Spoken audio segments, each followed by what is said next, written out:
السلام عليكم ورحمة الله وبركاته. الحمد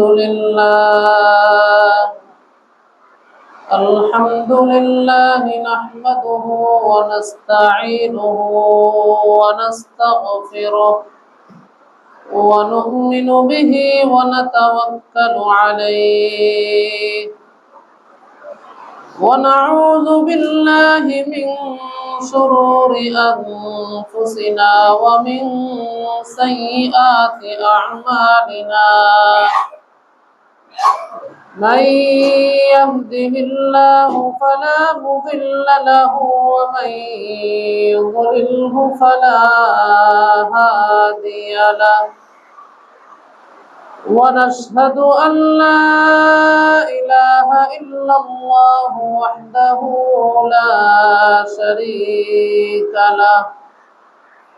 ونشهد أن سيدنا وحبيبنا ومحبوبنا وأولانا ومولانا محمدا عبده ورسوله صلى الله تعالى عليه وعلى آله وأصحابه وبارك وسلم تسليما كثيرا كثيرا. أما بعد فأعوذ بالله من الشيطان الرجيم. بسم الله الرحمن الرحيم. إن عدة الشهور عند الله 12 شهرا في كتاب الله يوم خلق السماوات والأرض منها 4 حرم إلى آخر الآية. وقال رسول الله صلى الله تعالى عليه وسلم: إن الزمان قد استدار كهيئته يوم خلق الله السماوات والأرض. السنة 12 شهرا منها 4 حرم 3 متواليات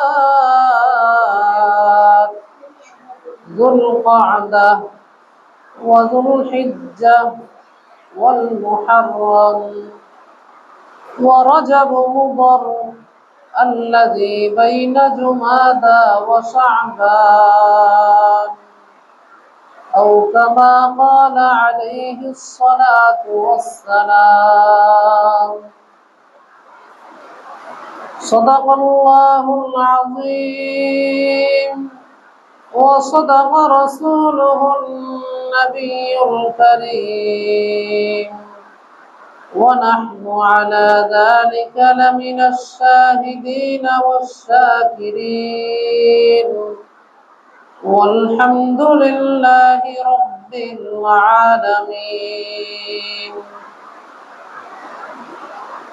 اللهم صل على محمد وعلى آل محمد كما صليت على إبراهيم وعلى آل إبراهيم إنك حميد مجيد. اللهم بارك على محمد وعلى آل محمد كما باركت على إبراهيم وعلى آل إبراهيم إنك حميد مجيد. سبحانك لا علم لنا إلا ما علمتنا إنك أنت العليم الحكيم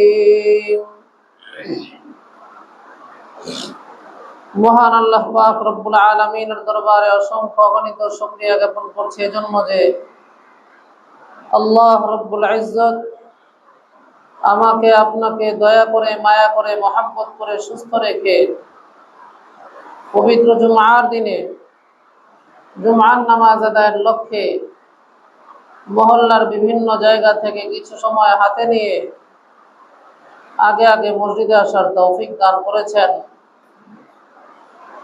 সেই সাথে কিছু দিনই কথাবার্তা দিনই আলোচনা বলার ও শোনার তৌফিক দান করেছেন। এজন্য সকলে দিল থেকে শুকরিয়া দান বলে আলহামদুলিল্লাহ। মহান আল্লাহ পাকের নিয়ামত পেয়ে যে ব্যক্তি নিয়ামতের শুকরিয়া আদায় করে আল্লাহ পাক তার নিয়ামত আরো বাড়িয়ে দেন। সুবহানাল্লাহ। মুহতারাম মুসল্লিয়ানে কেরাম, আমরা সকলে অবগত আছি আজ 1447 হিজরির মুহররম মাসের 8 তারিখ।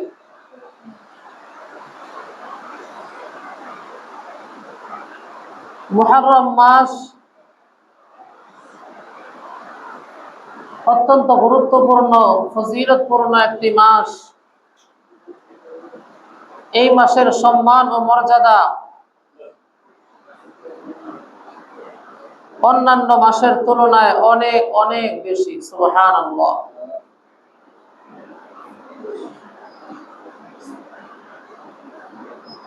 শুধু তাই নয়, বরং কুরআনুল কারীমে আল্লাহ রাব্বুল ইজ্জতের পক্ষ থেকে যে 4টি মাসকে সম্মানিত বলে আখ্যায়িত করা হয়েছে, যে 4টি মাসকে সম্মানিত বলা হয়েছে, সেই 4টি মাসের মধ্যেও মুহররম মাস সবচাইতে বেশি ফজিলতপূর্ণ, মর্যাদাপূর্ণ ও সম্মানিত মাস। সুবহানাল্লাহ। আল্লাহ রাব্বুল ইজ্জত কুরআনুল কারীমের সূরা তাওবার মধ্যে ইরশাদ করেন, ইন্না ইদ্দাতাশ শুহুরি ইনদাল্লাহি 12 শাহরা ফি কিতাবিল্লাহ ইয়াওমা খালাকাস সামাওয়াতি ওয়াল আরদ মিনহা আরবাআতুন হুরুম। আল্লাহ রাব্বুল ইজ্জত ইরশাদ করেন, প্রকৃতপক্ষে আল্লাহ রাব্বুল ইজ্জতের কাছে আল্লাহ তাআলার কিতাবে অর্থাৎ লৌহে মাহফুজে মাসসমূহের গণনা 12টি। সেই দিন থেকে যেদিন আল্লাহ রাব্বুল ইজ্জত সমগ্র আসমান ও জমিন সৃষ্টি করেছিলেন, সুবহানাল্লাহ, মিনহা আরবাআতুন হুরুম, মাস তো 12টি, কিন্তু এর মধ্যে 4টি মাস সম্মানিত। সুবহানাল্লাহ। আল্লাহর হাবিব সাল্লাল্লাহু আলাইহি ওয়াসাল্লাম উক্ত আয়াতের তাফসীর করেন। বিদায় হজের ভাষণে আল্লাহ রাব্বুল ইজ্জতের পক্ষ থেকে আল্লাহর হাবিব সাল্লাল্লাহু আলাইহি ওয়াসাল্লাম ইরশাদ করেন, ইন্নাজ জামানা ক্বাদ ইস্তাদারা কাহাইআতিহি ইয়াওমা খালাকাল্লাহুস সামাওয়াতি ওয়াল আরদ। আল্লাহর হাবিব সাল্লাল্লাহু আলাইহি ওয়াসাল্লাম ইরশাদ করেন, নিশ্চয়ই জামানা তার আগের অবস্থায় ফিরে এসেছে। আল্লাহ রাব্বুল ইজ্জত যেদিন সমগ্র আসমান ও জমিন সৃষ্টি করেছিলেন, সেদিন যে অবস্থা ছিল, যেই অবস্থা ছিল, সেই অবস্থায় জামানা আবার ফিরে আসছে।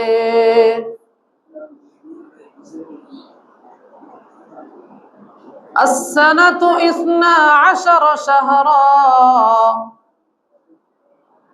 বছর হলো 12 মাসে, 12 মাসে 1 বছর। মিনহা আরবাআতুন হুরুম, এর মধ্যে 4টি মাস সম্মানিত।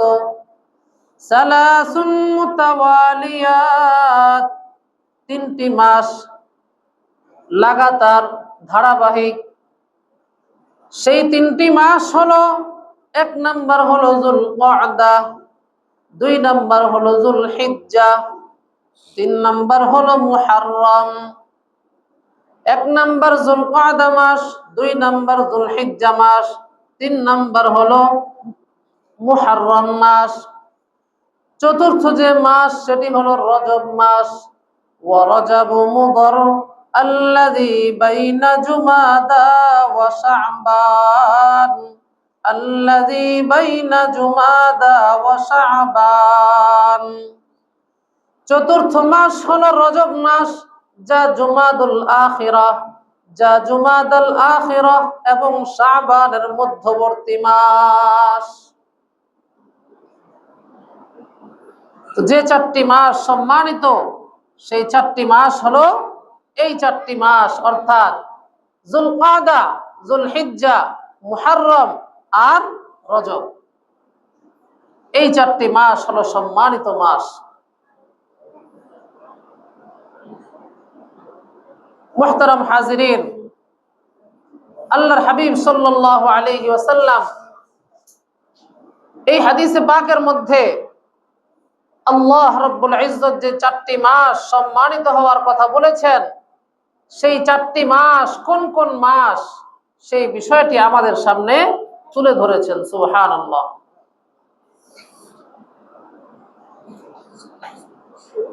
কিন্তু অপর বর্ণনায় লক্ষ্য করলে দেখা যায় সমস্ত মাস তো আল্লাহরই মাস, কিন্তু এরপরও মুহররম মাস হলো অন্যান্য সম্মানিত মাসের চাইতেও আরো বেশি সম্মানিত এবং মর্যাদাপূর্ণ। সুবহানাল্লাহ। কারণ আল্লাহর হাবিব সাল্লাল্লাহু আলাইহি ওয়াসাল্লাম এই মাসকে, অর্থাৎ মুহররম মাসকে আল্লাহ পাকের সাথে সম্বন্ধ করে উল্লেখ করেছেন। সুবহানাল্লাহ।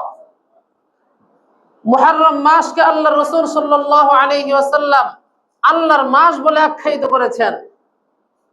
হাদিসে পাকে এমনটাই উল্লেখ করা হয়েছে। মুসলিম শরীফের বর্ণনা, قال رسول الله صلى الله تعالى عليه وسلم أفضل الصيام بعد رمضان شهر الله المحرم।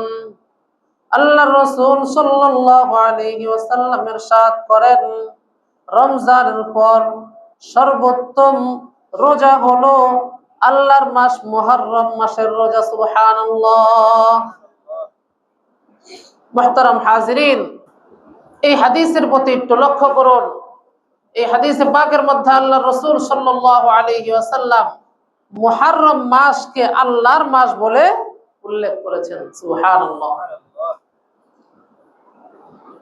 মুহররম মাসকে যেহেতু আল্লাহর দিকে নিসবত করে, আল্লাহর দিকে সম্বন্ধ করে উল্লেখ করা হয়েছে, এর দ্বারাই একথা প্রমাণিত হয় যে মুহররম মাসের সম্মান সবচেয়ে বেশি। সুবহানাল্লাহ।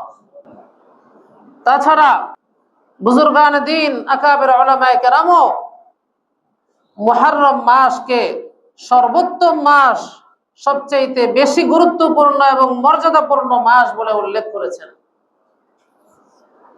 লতাইফুল মাআরিফ নামক একটি কিতাব রয়েছে, সেই কিতাবের মধ্যে উল্লেখ করা হয়েছে হযরত হাসান বসরি রাহমাতুল্লাহি আলাইহি সহ আরো অন্যান্য অনেক উলামায়ে কেরাম এই মুহররম মাসের ব্যাপারে বলেছেন, আফদলুহা শাহরুল্লাহিল মুহররম, সবচেয়ে সম্মানিত মাস, সবচেয়ে ফজিলতপূর্ণ মাস, বরং সর্বোত্তম মাস হলো আল্লাহর মাস মুহররম মাস। সুবহানাল্লাহ। মুহতারাম মুসল্লিয়ান কেরাম, কুরআন ও হাদিসের আলোকে আমরা সকলেই সহজেই বুঝতে পারলাম মুহররম মাস কতটা গুরুত্বপূর্ণ, কতটা ফজিলতপূর্ণ, কতটা মর্যাদাপূর্ণ। এই মাসে আমাদের জন্য কি কি করণীয় রয়েছে, বিশেষ কি কি করণীয় রয়েছে। আমরা যদি কোরআন ও হাদিসের দিকে লক্ষ্য করি তাহলে বিশেষ কয়েকটি আমল দেখতে পাই। তন্মধ্যে এক নাম্বার যে বিশেষ আমল সেটা হলো এই মাসে, বিশেষভাবে এই মাসে সব ধরনের গুনাহ এবং আল্লাহ পাকের নাফরমানি থেকে পরিপূর্ণ সজাগ দৃষ্টি রাখতে হবে, পরিপূর্ণ সচেতনতার দৃষ্টি রাখতে হবে। কোনো অবস্থাতেই কোনো প্রকারেই যেন আল্লাহ পাকের নাফরমানি না হয়ে যায় সেই দিকে খেয়াল রাখতে হবে। কারণ আল্লাহ রাব্বুল ইজ্জত সূরা তাওবার মধ্যে ইরশাদ করেছেন, যে আয়াতখানা আপনাদের সম্মুখে কিছুক্ষণ পূর্বেই আমি তেলাওয়াত করেছি, ওই আয়াতে কারিমার পরের অংশে আল্লাহ রাব্বুল ইজ্জত ইরশাদ করেন, যালিকাদ দীনুল কাইয়্যিম ফালা তাযলিমু ফীহিন্না আনফুসাকুম। আল্লাহ রাব্বুল ইজ্জত যখন ইরশাদ করলেন যে বছর হয় 12টি মাসে, এর মধ্যে 4টি মাস সম্মানিত, 4টি মাস সম্মানিত, এরপর আল্লাহ রাব্বুল ইজ্জত ইরশাদ করেন যালিকাদ দীনুল কাইয়্যিম, এটাই শাশ্বত দিন, ফালা তাযলিমু ফীহিন্না আনফুসাকুম। অতএব তোমরা এই 4টি মাসে, এই যে 4টি মাস সম্মানিত, এই 4টি মাসে তোমরা নিজেরা নিজেদের প্রতি জুলুম করো না।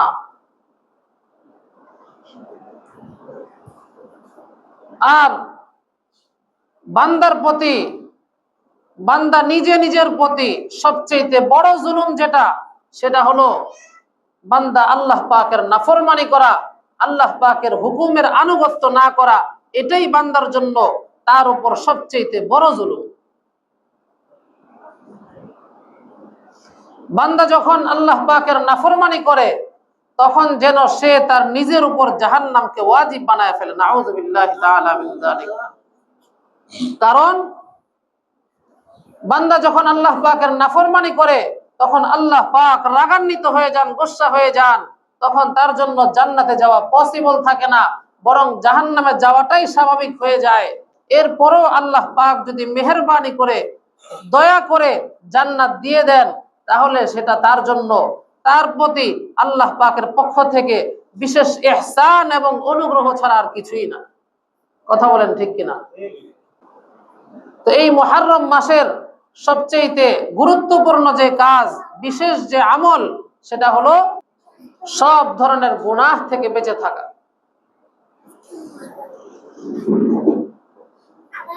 আমরা সকলেই জানি মুহতারাম হাজিরিন, যে জিনিস যত দামি,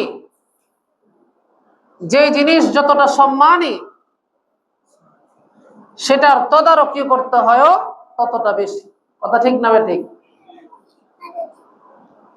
যে জিনিস যত সম্মানিত সেটার কদরও করতে হয় তত বেশি, সেটার প্রতি সতর্ক দৃষ্টি রাখতে হয় সবচেয়ে বেশি।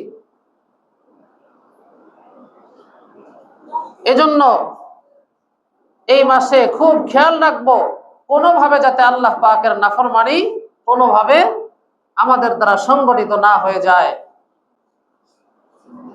এরপর আরো বিশেষ কিছু আমল রয়েছে। 2 নাম্বার বিশেষ আমল হলো এই মাসে যথাসম্ভব বেশি বেশি রোজা রাখার চেষ্টা করা।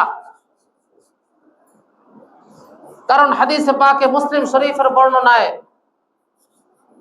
আল্লাহর হাবিব সাল্লাল্লাহু আলাইহি ওয়াসাল্লাম ইরশাদ করেন, আফদালুস সিয়ামি বা'দা রমাদান শাহরুল্লাহিল মুহাররম। আফদালুস সিয়ামি বা'দা রমাদান শাহরুল্লাহিল মুহাররম। আল্লাহর রাসূল সাল্লাল্লাহু আলাইহি ওয়াসাল্লাম ইরশাদ করেন, রমজানের রোজার পর সর্বোত্তম রোজা হলো আল্লাহর মাস মুহররম মাসের রোজা। সুবহানাল্লাহ। এমনি ভাবে মুসনাদে আহমদের এক বর্ণনায় এসেছে, হযরত আলী রাদিয়াল্লাহু তাআলা আনহু থেকে বর্ণিত, তিনি বলেন, একদা এক সাহাবী আল্লাহর রাসূল সাল্লাল্লাহু আলাইহি ওয়াসাল্লামের নিকট এসে আল্লাহর রাসূল সাল্লাল্লাহু আলাইহি ওয়াসাল্লামকে জিজ্ঞেস করলো, ইয়া রাসূলুল্লাহ, ওগো আল্লাহর রাসূল, যদি আমি রমজানের পর অন্য কোন মাসে রোজা রাখতে চাই তাহলে কোন মাসে রোজা রাখবো? নবীজি সাল্লাল্লাহু আলাইহি ওয়াসাল্লামের কাছে আরজ করেছেন, ইয়া রাসূলুল্লাহ, আখবিরনি বিশাহরিন আসুমুহু বাদা রমাদান। হে আল্লাহর রাসূল, আমাকে এমন একটা মাসের কথা বলে দিন যে মাসে আমি রমজান ছাড়া, রমজান চলে যাওয়ার পর আমাকে এমন একটি মাসের কথা বলে দিন যেই মাসে আমি গুরুত্ব সহকারে রোজা রাখবো। নবীজি সাল্লাল্লাহু আলাইহি ওয়াসাল্লামের নিকট এই আরজ করার পর আল্লাহর রাসূল সাল্লাল্লাহু আলাইহি ওয়াসাল্লাম তাকে জবাবে বললেন, ইন কুনতা সাইমান শাহরান বা'দা রমাদান ফাসুমিল মুহাররম।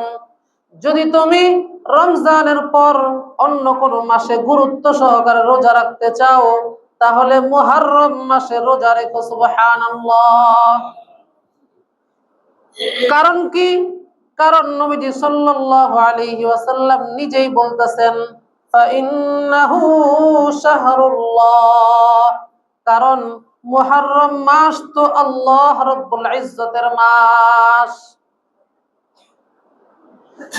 যদি তুমি রমজানের পর অন্য কোন মাসে গুরুত্ব সহকারে রোজা রাখতে চাও তাহলে মুহররম মাসে রোজা রেখো। কারণ কি? কারণ হলো মুহররম মাস আল্লাহ পাকের মাস। সুবহানাল্লাহ। এজন্য মুহররম মাসের দ্বিতীয় যে বিশেষ আমল সেটা হলো যথাসম্ভব বেশি বেশি রোজা রাখার চেষ্টা করা।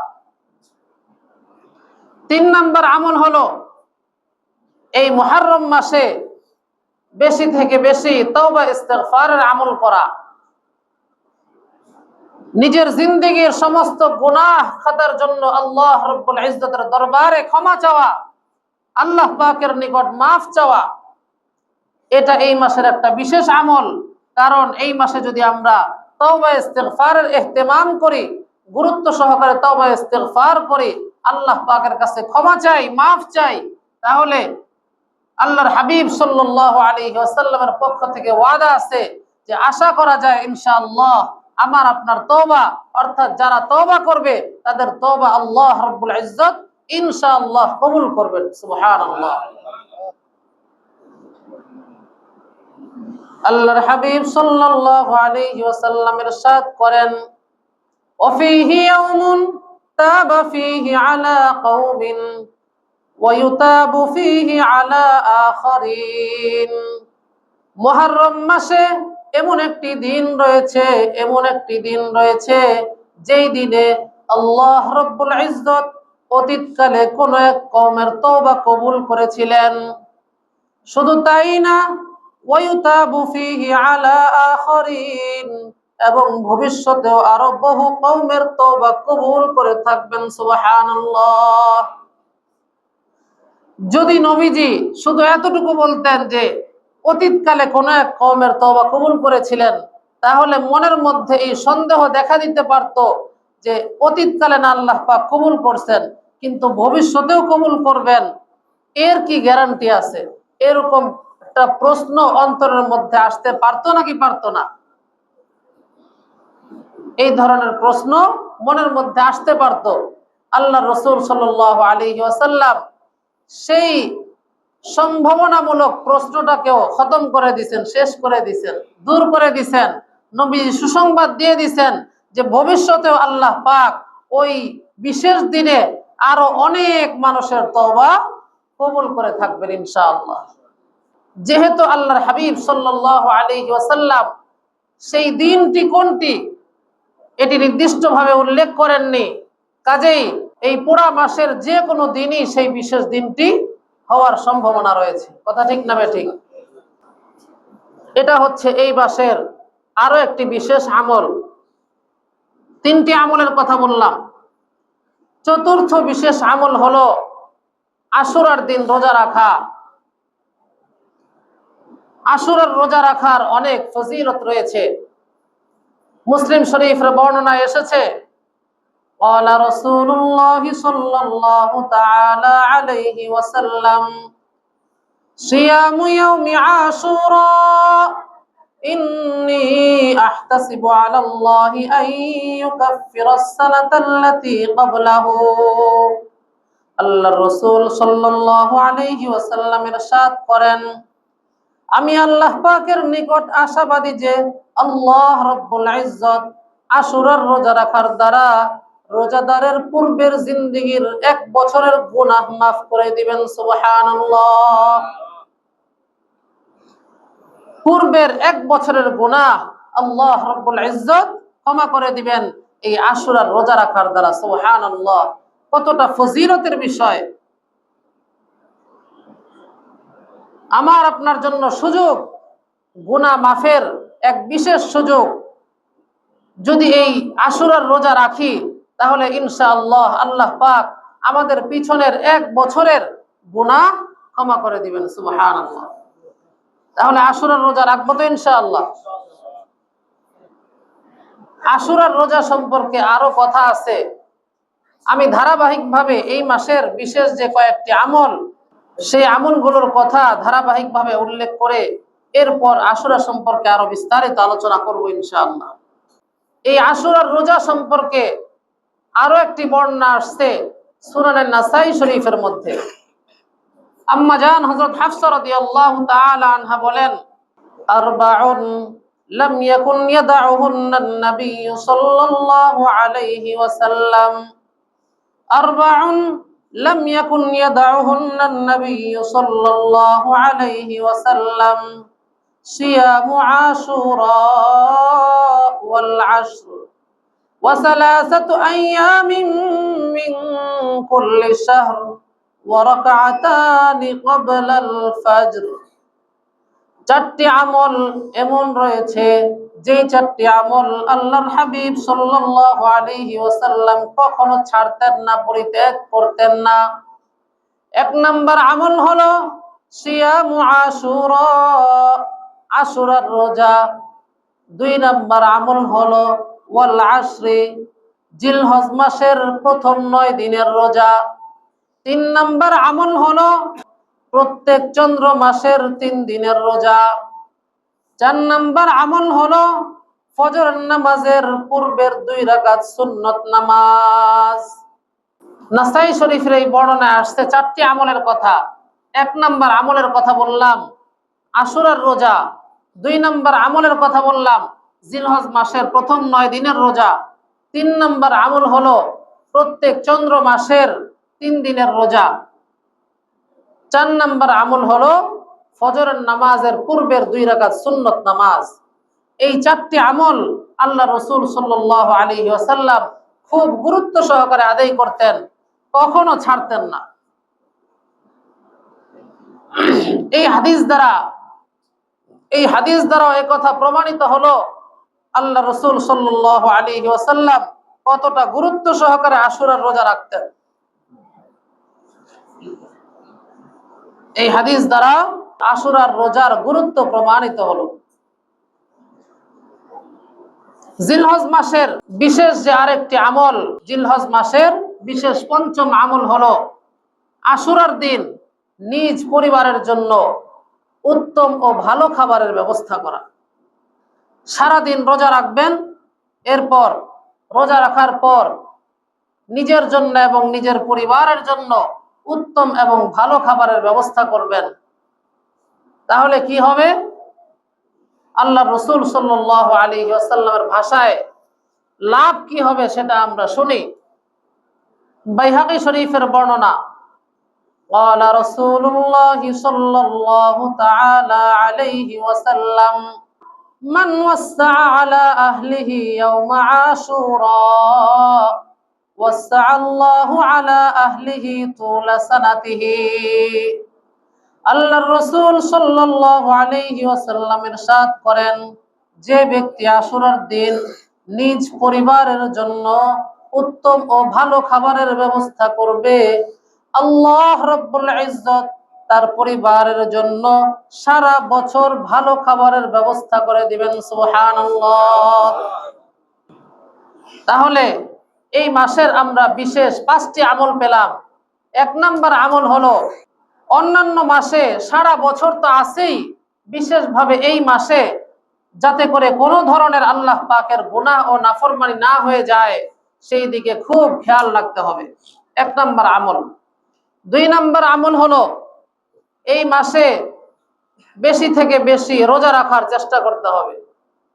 3 নম্বর আমল হলো, এই মাসে বেশি বেশি তাওবা ইস্তিগফারের আমল করতে হবে।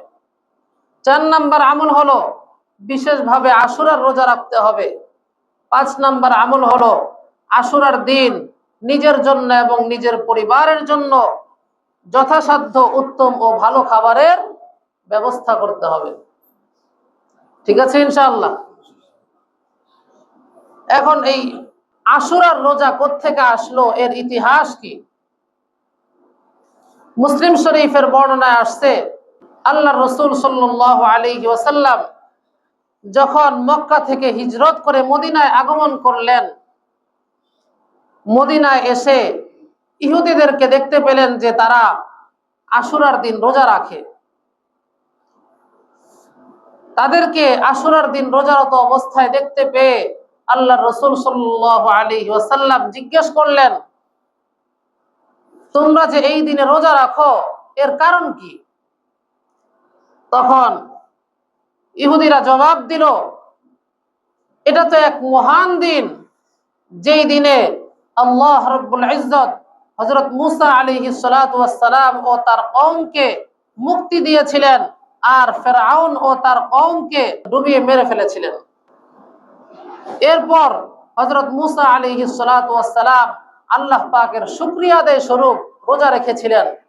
তো যেহেতু মুসা আলাইহিস সালাতু ওয়াস সালাম রোজা রেখেছিলেন আর ইহুদিরা তো মুসা আলাইহিস সালাতু ওয়াস সালামেরই কওম, এজন্য মুসা আলাইহিস সালাতু ওয়াস সালামের অনুসরণার্থে তারাও রোজা রাখে। নবীজি সাল্লাল্লাহু আলাইহি ওয়াসাল্লাম যখন তাদের এই কথা শুনলেন তখন বললেন, আরে তোমরা যদি মুসার অনুসরণে রোজা রাখো, ফানাহনু আহাক্কু ওয়া আউলা বিমুসা মিনকুম, তাহলে আমরা তো তোমাদের চাইতে মুসার বেশি নিকটবর্তী এবং অধিক হকদার। কারণ কি? কারণ যদিও নবীজি বলেন নাই, আমি নিজ থেকে বলতেছি। মুসা আলাইহিস সালাতু ওয়াস সালাম তো চলে গেছেন। মুসা আলাইহিস সালাতু ওয়াস সালাম যে দিন নিয়ে এসেছিলেন সেই দিন কি ইহুদিরা আপন জায়গায় বাকি রেখেছে নাকি বিকৃতি ঘটিয়ে ফেলছিল? বিকৃত করে ফেলছিল। আর বিকৃত করুক বা না করুক, যখন আল্লাহ রসুল সাল্লাল্লাহু আলাইহি ওয়াসাল্লাম দুনিয়ার বুকে আগমন করেছেন তখন পূর্বে যত নবী এসেছিলেন, যত নবী রসুল এসেছিলেন, সমস্ত নবী রসুলের আনিত দিন ব্যান্ড হয়ে গেছে, অচল হয়ে গেছে। নবীজি সাল্লাল্লাহু আলাইহি ওয়াসাল্লামের আগমনের পর থেকে নবীজি সাল্লাল্লাহু আলাইহি ওয়াসাল্লাম যেই দিন ও শরীয়ত নিয়ে এসেছেন সেটাই চলমান থাকবে, অন্য কোনো দিন শরীয়ত আর চলবে না, চলমান থাকবে না, বাকি সবগুলো অচল হয়ে যাবে। এটা আল্লাহ পাকের পক্ষ থেকে ঘোষণা। কাজেই এখন যতই মুসার অনুসরণ করুক, তাদের এই অনুসরণের দ্বারা কোনো কাজে আসবে না। কথা ঠিক না ঠিক? কারণ কি? কারণ তোমরা হকের উপর নাই, বরং তোমরা বাতিলের উপর আছো। তোমরা এখন যে দিন ও শরীয়তের উপর আছো, এই দিন ও শরীয়ত তো হক না, এটাকে তো তোমরা বিকৃতি ঘটায় ফেলছো। এই অবস্থায় থেকে তোমরা মুসার যতই অনুসরণ করো কোনো লাভ নাই। ফানাহনু আহাক্কু আউলা বিমুসা মিনকুম, আমরা তো তোমাদের চাইতে মুসার বেশি নিকটবর্তী এবং অধিক হকদার। ফাসামাহু ওয়া আমারা বিসিয়ামিহি, তখন আল্লাহ রাসূল সাল্লাল্লাহু আলাইহি ওয়াসাল্লাম নিজেও রোজা রাখলেন এবং সাহাবায়ে কেরামকেও রোজা রাখার নির্দেশ দিলেন। সুবহানাল্লাহ। মুসলিম শরীফের অপর বর্ণনায় আসছে, রোজা রাখতে হবে সঠিকভাবে, এটা বোঝানোর জন্য আমি বলতেছি। নবীজি সাল্লাল্লাহু আলাইহি ওয়াসাল্লাম যখন নিজেও রোজা রাখলেন এবং সাহাবায়ে কেরামকে রোজা রাখার নির্দেশ দিলেন, তখন কতিপয় সাহাবী আল্লাহ রাসূল সাল্লাল্লাহু আলাইহি ওয়াসাল্লামের নিকট আরজ করলেন, হে আল্লাহর রাসূল, এটা তো এমন এক দিন যে দিনকে ইহুদি নাসারারাও সম্মান করে, কাজেই আমাদের আমলটা তো ইহুদি খ্রিস্টানদের সাথে মিলে যাচ্ছে। তখন নবীজি সাল্লাল্লাহু আলাইহি ওয়াসাল্লাম বললেন, ফাইযা কানাল আমুল মুকবিলু ইনশাআল্লাহ সুন্নাল ইয়াউমাত তাসি', ইনশাআল্লাহ আগামী বছর আমরা 9 তারিখেও রোজা রাখব। বর্ণনাকারী সাহাবী বলেন, ফালাম ইয়াতিল আমুল মুকবিলু হাত্তা তুফিয়া রাসূলুল্লাহ সাল্লাল্লাহু আলাইহি ওয়াসাল্লাম, আগামী বছর আসার পূর্বেই আল্লাহ রাসূল সাল্লাল্লাহু আলাইহি ওয়াসাল্লামের ওফাত হয়ে গেল, ইন্তেকাল করে ফেললেন। নবীজি সাল্লাল্লাহু আলাইহি ওয়াসাল্লাম ইহুদিদের আমলের সাথে যাতে আমাদের আমল মিলে না যায়, সাদৃশ্যপূর্ণ না হয়ে যায়, এজন্য তাদের মুখালাফাতের উদ্দেশ্যে, তাদের আমলের বিরোধিতা করণার্থে নবীজি সাল্লাল্লাহু আলাইহি ওয়াসাল্লাম ঘোষণা করেছিলেন যে ইনশাআল্লাহ আগামী বছর আমরা আশুরার দিন রোজা রাখবো তো রাখবোই, পাশাপাশি 9 তারিখও রোজা রাখবো। কিন্তু হায়াত না থাকার কারণে আর 9 দিনে রোজা রাখা হয় নাই। এছাড়া হযরত ইবনে আব্বাস রাদিয়াল্লাহু তাআলা আনহু থেকে বর্ণিত আছে, সুমুত তাসিআ ওয়াল আশিরা ওয়া খালিফুল ইয়াহুদ, তোমরা ইহুদিদের আমলের সাথে বিরোধিতা করে তোমরা 9 এবং 10 তারিখ এই 2 দিনে রোজা রাখবা। এই জন্য আশুরার রোজা রাখার সিস্টেম হলো হয়তো আগে কিংবা পরে একদিন মিলিয়ে রোজা রাখা। সেটা 9 তারিখও হতে পারে, 11তম তারিখও হতে পারে। কিন্তু উত্তম হলো, হাদিসের মধ্যে আমরা দেখতে পাই আল্লাহ রাসূল সাল্লাল্লাহু আলাইহি ওয়াসাল্লাম 9 তারিখে রোজা রাখার ইরাদা করেছিলেন, যদিও রাখতে পারেন নাই কিন্তু ইচ্ছা প্রকাশ করেছিলেন। আর ইবনে আব্বাস রাদিয়াল্লাহু তাআলা আনহু তো স্পষ্টভাবে বলেই দিয়েছেন যে সুমুত তাসিআ ওয়াল আশিরা, তোমরা 9 এবং 10 তারিখে রোজা রাখো। এজন্য আমরা যারা রোজা রাখবো তারা 9 এবং 10 এই 2 দিন রোজা রাখার চেষ্টা করব। এই রোজার বিধান হলো সুন্নত মুস্তাহাব।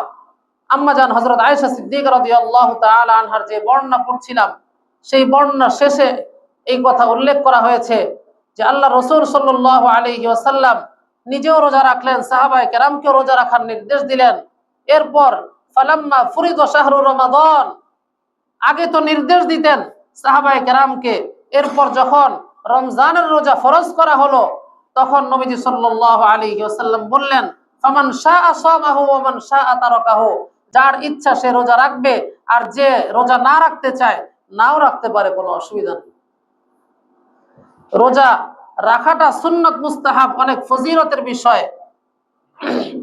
যদিও সুন্নত মুস্তাহাব কিন্তু এর ফজিলত অনেক বেশি। এজন্য আমরা চেষ্টা করব 9 এবং 10 তারিখ অর্থাৎ আগামীকাল এবং পরশু, শনি এবং রবি, এই 2 দিন রোজা রাখার চেষ্টা করব। তো এই মাসকে কেন্দ্র করে আমি মৌলিকভাবে 5টি আমলের কথা বললাম, আশা করি সকলেরই মনে আছে। আবার বলতেছি সংক্ষেপে, এই মাসে যথাসম্ভব সব ধরনের গুনাহ খাতা থেকে সর্বাত্মকভাবে বিরত থাকার চেষ্টা করা। 2 নাম্বার, বেশি থেকে বেশি রোজা রাখা। 3 নাম্বার, বেশি বেশি তাওবা ইস্তেগফার আমল করা। 4 নাম্বার, আশুরার রোজা রাখা। আশুরার রোজা রাখতে গিয়ে আমরা যারা রাখবো ইনশাআল্লাহ তারা 2টা রোজা রাখবো, 9 এবং 10 তারিখে। আর 5 নাম্বার আমল হলো আশুরার দিন নিজের জন্য এবং নিজের পরিবারের জন্য উত্তম ও ভালো খাবারের ব্যবস্থা করব। তাহলে ইনশাআল্লাহ আমার আপনার জন্য, আমার এবং আমার পরিবারের জন্য আল্লাহ পাক সারা বছর উত্তম ও ভালো খাবারের ব্যবস্থা করে দেবেন ইনশাআল্লাহ। যতটুকু কথা হলো আল্লাহ পাক আমাদের সবাইকে সঠিক কথাগুলোর উপর আমল করার তৌফিক দান করুন। আমিন। ওয়া আখিরু দাওয়ানা আলহামদুলিল্লাহি রাব্বিল আলামিন।